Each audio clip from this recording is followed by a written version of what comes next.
जीवन के पल मेरी स्वरचित रचनाएं हैं। आज आप बीती पर आधारित एक रचना सुनाती हूँ।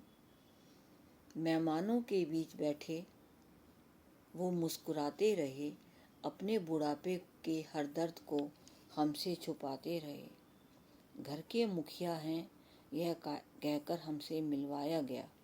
घर के मुखिया हैं यह कहकर हमसे मिलवाया गया। हमने भी हाथ जोड़कर उनका स्वागत किया। हमने देखा उनकी कही हर बात अक्सर अधूरी और अनसुनी ही रही। हमसे की गई हर बात अधूरी और अनसुनी की गई। उनकी बातें करने की कोशिश हमसे नाकाम ही रही। हमसे बात करने की कोशिश उनकी हर बार नाकाम ही रही। ऐसा लगता था कमरे में बैठना उनकी मजबूरी थी। ऐसा लगता था कमरे में बैठना उनकी मजबूरी थी। दुनियादारी के लिए बच्चों की बात मानना शायद उनके लिए ज़रूरी थी। नए कपड़ों को समेटे अकेले शून्य कमरे में रहे। नए कपड़ों को समेटे शून्य से बंद कमरे में रहे। उनके होठ हमसे बात करने के लिए बंद ही रहे। कुछ कहना चाहते थे, हमने कई बार महसूस किया।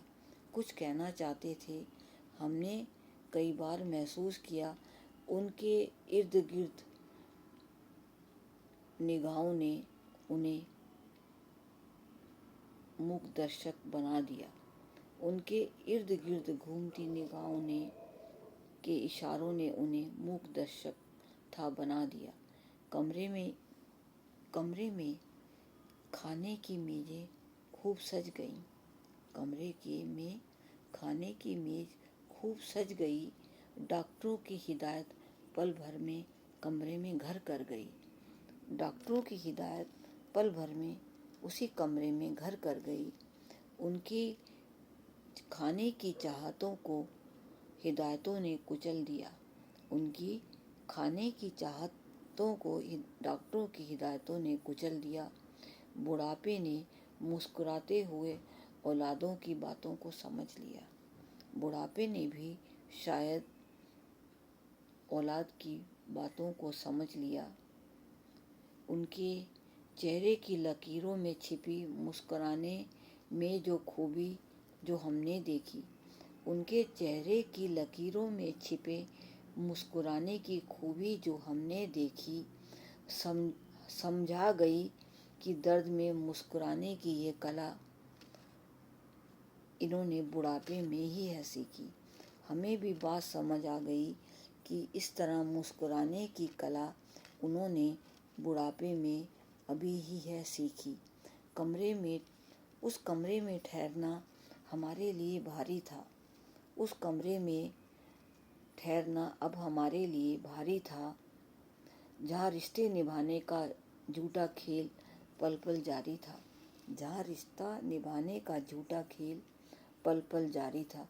जिस मकान को रिश्ते खूबसूरत घर बना ना सके, जिस मकान को रिश्ते खूबसूरत घर बना ना सके, उनसे नए रिश्ते जोड़ने की बात अब हम कैसे कहें। उनसे नए रिश्ते जोड़ने की बात हम कैसे कहें। जिस घर में बुढ़ापे को दुनियादारी की पनाह मिलती है, जिस घर में बुढ़ापे को दुनियादारी की खातिर ही पनाह मिलती है, बूढ़ी नज़रों में अनकही कितनी कहानियाँ खुद ही दिखती हैं। कुछ लोग अक्सर अपने घरों में दुनियादारी की खातिर बुढ़ापे को पनाह देते हैं। वो भूल जाते हैं कि इन्हीं बूढ़ी आँखों ने और इन्हीं बूढ़े हाथों ने उन्हें किस तरह जी भर के खिलाया और दुलार किया है। जीवन के पल।